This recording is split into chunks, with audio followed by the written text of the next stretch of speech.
Hello.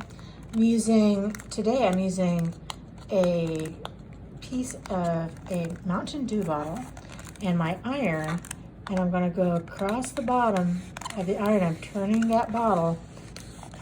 My iron is set on permanent press, but it's on the high end of permanent press.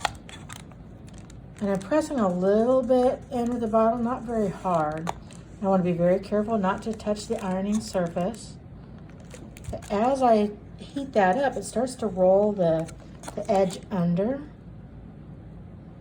I want to be careful I don't have the iron set too hot, because I don't want that to actually melt onto the iron.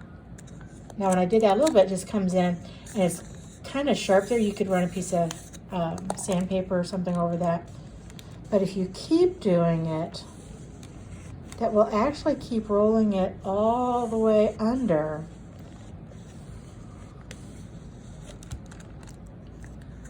And inside there.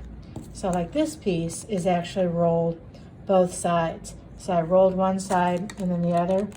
Now when it gets this small, you have to be really careful that you're not going to touch the surface of that iron, because it does get pretty toasty.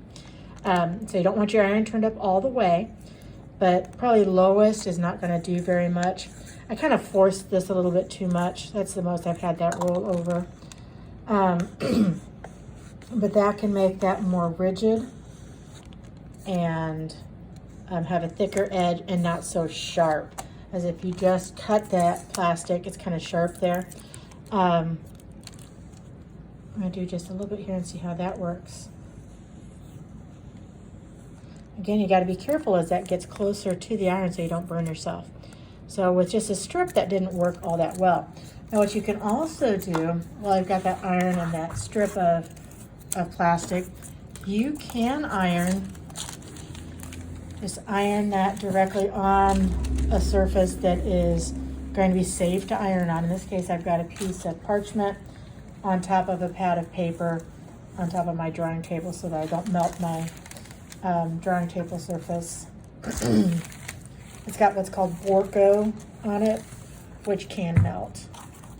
So that flattened out my piece and also made it just a little bit thicker and a little bit more rigid, but that makes it a little bit stiffer so that I can work with it just a little bit more easily.